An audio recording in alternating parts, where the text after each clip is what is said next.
नमस्कार दोस्तों, स्वागत है आपका यूट्यूब चैनल एबी टेक में। आज है 9 दिसंबर 2020। जान लेते हैं आज की महत्वपूर्ण खबरें जो आज के प्रमुख समाचार पत्रों पर छाई हुई हैं, आप लोगों के लिए बहुत ही इंपॉर्टेंट हैं।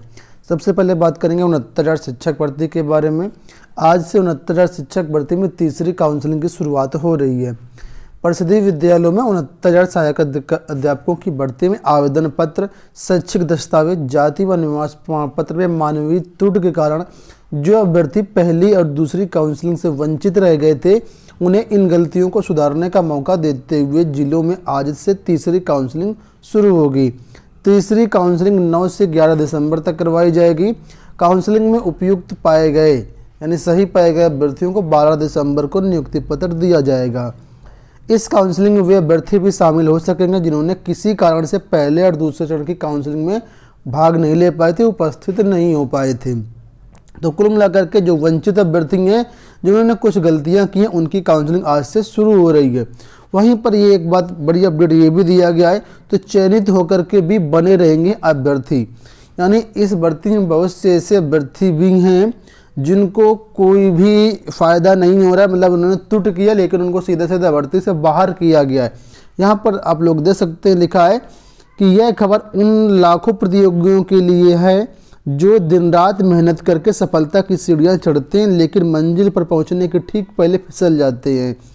कानपुर की आराधना शुक्ला, फर्रुखाबाद के वैभव शर्मा, प्रयागराज की आयुषी, प्रतापगढ़ की शालिनी पांडे, बिजनौर के अविल कुमार, बुलंदशहर की निशा, ये उन सभी मेधावियों के नाम हैं जिनका 69 शिक्षक भर्ती में चयन हुआ।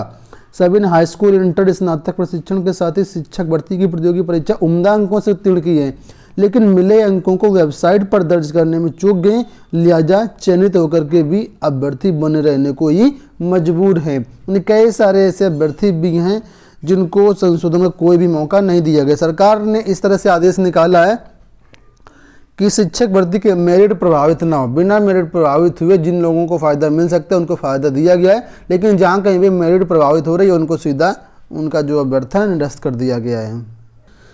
बात कर लेते हैं 69 शिक्षक भर्ती के बारे में एक अन्य अपडेट की। अब कल के प्रमुख समाचार पत्रों में आया हुआ था कि एसटी की जो सीटें बच रही हैं उनको अन्य अभ्यर्थियों से भरा जाए। तो यहाँ पर अपडेट ये निकल के आई है, कहा यह जा रहा है कि जब तक भर्ती प्रक्रिया पूरी नहीं हो जाती है, ठीक है, तब तक इन पदों को कन्वर्ट नहीं किया जाएगा। आप लोग जानते हैं 2 चरण की जो नियुक्ति प्रक्रिया पूरी हो चुकी है। तीसरे चरण की काउंसलिंग आज से शुरू हो रही है। 12 को इनको नियुक्ति पत्र वितरित होंगे।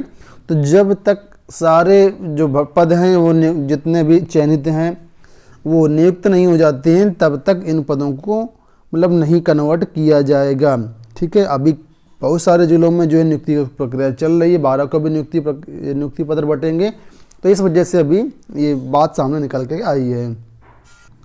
कई अभ्यर्थी बीसी सखी के बारे में पूछ रहे थे, यानी बैंकिंग सखी के बारे में। तो यहाँ पर आज अपडेट आई है कि ऑनलाइन परीक्षा और सत्यापन के बाद तैनात होंगी बीसी सखी। 15 से 56,875 अभ्यर्थियों का प्रशिक्षण, यानी 56,000 जो बीसी सखी उत्तर प्रदेश में तैनात किया जाएगा। तो इनके लिए प्रशिक्षण होगा, ऑनलाइन परीक्षा होगी। हर ग्राम पंचायत से एक चयनित यहाँ पर होंगे। तो यहाँ पर लिखा है, ग्रामीण क्षेत्रों में बैंकिंग संबंधी गतिविधियों में ग्रामीणों की मदद के बहाने सरकार ने महिला युवतियों के लिए रोजगार के नए अवसर तलाशे हैं। बिजनेस करेस्पॉन्डेंट यानी बीसी सखी के रूप में इन्हें तैनाती दी जानी है। पहले चरण में 56,875 अभ्यर्थियां चिन्हित की गई हैं। मुख्यमंत्री योगी आदित्यनाथ के सामने हुए प्रस्तुतिकरण में बताया गया कि 15 दिसंबर से प्रशिक्षण शुरू होगा। ऑनलाइन परीक्षा और पुलिस सत्यापन के बाद इनकी तैनाती दी जाएगी।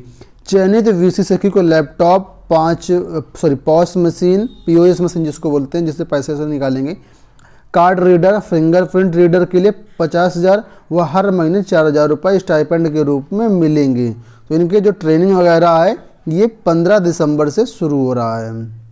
उत्तर प्रदेश लोक सेवा आयोग की बात कर लेते हैं। उत्तर प्रदेश लोक सेवा आयोग ने कल एपीओ 2018 का परिणाम जारी कर दिया है। इसमें शाश्वत राम टॉपर हैं। ये भर्ती 2018 की है, जिसका फिलहाल फाइनल जो रिजल्ट है वो कल जारी कर दिया गया। 17 पदों पर यह भर्ती हो रही थी, इसका अंतिम रिजल्ट जारी कर दिया गया। ये रिजल्ट हमारी वेबसाइट governmentjobcenter.com पर अवेलेबल है, वहाँ से आप लोग डाउनलोड कर सकते हैं।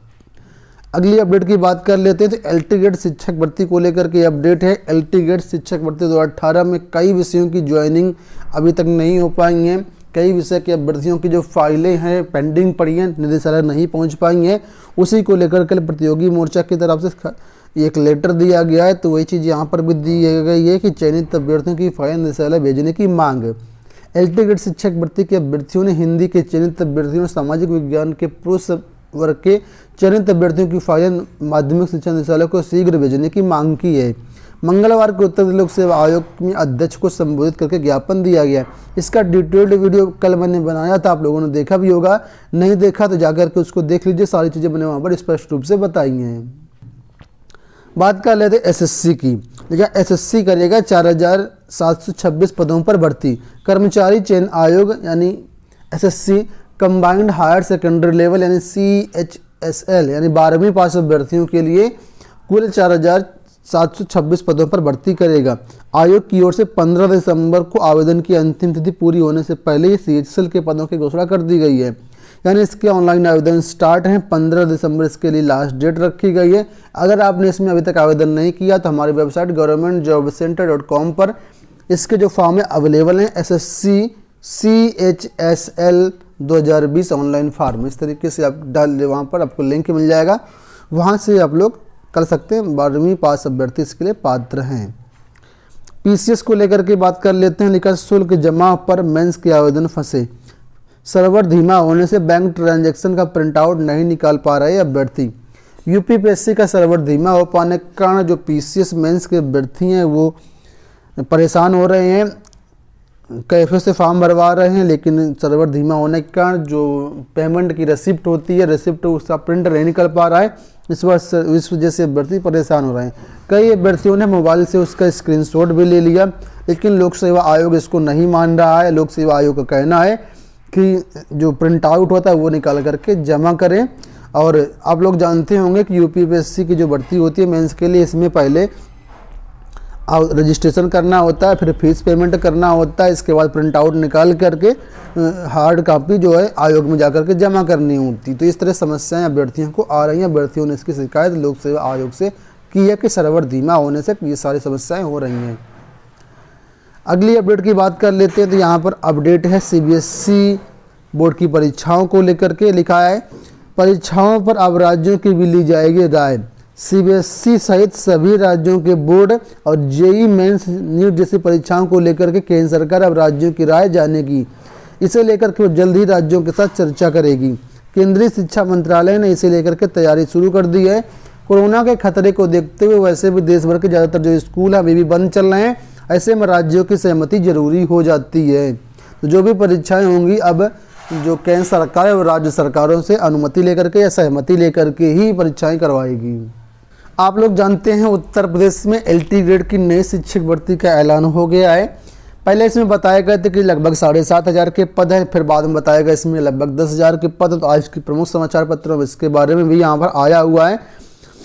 तो यहाँ पर कुल मिलाकर के ये लिखा है कि जो भर्ती प्रक्रिया है नई LT ग्रेड भर्ती होगा फरवरी के लास्ट या मार्च में ही शुरू होने के आसार हैं। इससे पहले LT ग्रेड की नई भर्ती नहीं शुरू हो पाएगी। कारण क्या है वो देख लीजिए। लिखा है 29 जुलाई 2018 को हुई 10,768 LT ग्रेड शिक्षकों की भर्ती की प्रक्रिया अभी पूरी नहीं हो सकी है। उत्तर प्रदेश लोक सेवा आयोग सामाजिक विज्ञान महिला शाखा के लिए सफल अभ्यर्थियों के दस्तावेज का सत्यापन कर रहा है, जो कि 17 दिसंबर तक चलेगा। उसके बाद जिन अभ्यर्थियों के दस्तावेज में कमी है उसे पूरा करने के लिए अधिकतम 2 महीने का समय देना होगा। ठीक है, 2 महीने का अगर समय दिया गया तो 17 दिसंबर से 2 महीने जोड़े तो 17 फरवरी तक सत्यापन की प्रक्रिया पूरी हो जाएगी। उसके बाद ही LT ग्रेड के रिक्त पदों का आगणन किया जाएगा। उसके बाद मतलब ये काउंटिंग की जाएगी कितने पद रिक्त रह गए, कितने पद भरे गए। तो अगर अभी तक देखा जाए तो नवंबर में LT ग्रेड के 729 रिक्त पदों की सूचना मिली है। और लिखा है विभाग LT ग्रेड और प्रवक्ता दोनों भर्ती के लिए अधियाचन भेजने की तैयारी कर रहा है। GIC प्रवक्ता की भर्ती भी आपको यहाँ पर देख सकते हैं, इसकी भी तैयारियाँ चल रही हैं। और GIC LT ग्रेड की भर्ती तो होगी उसकी बात तो आ चुकी है। तो कुल मिलाकर के 10,000 पदों पर भर्ती होने का अनुमान है। ठीक है, 7,527 पदों को खाली वो सूचना प्राप्त हुई है। लेकिन अभी इसमें जो पिछली भर्ती हुई है जो वर्तमान में LT ग्रेड की चल रही है, इसमें से 3,241 पद खाली हैं। तो सारे पदों को जोड़ करके भर्ती के जो पद लगभग 10,000 के आसपास हो सकते हैं। हो सकता है हिंदी सामाजिक विज्ञान में भी कई पद खाली जाएं। तो जब भर्ती पूरी हो जाएगी उसके बाद रिक्त पदों का ब्यौरा जुटाया जाएगा। उसके बाद जो भी भर्ती होगी वो आपको देखने को मिलेगी। बहुत से अभ्यर्थी पूछ रहे थे कि प्रवक्ता की भर्ती कब आएगी जीआईसी में, तो प्रवक्ता भर्ती के लिए भी अधियाचन भेजने की तैयारी चल रही है। आप लोग बस पेशेंस बनाए रखिए, जो भी अपडेट होगा हमारे चैनल के माध्यम से दिया जाएगा। तो ये हो गई दोस्तों आज की अपडेट। आशा करते हैं वीडियो पसंद आया होगा। वीडियो को लाइक और शेयर कर दीजिएगा। धन्यवाद।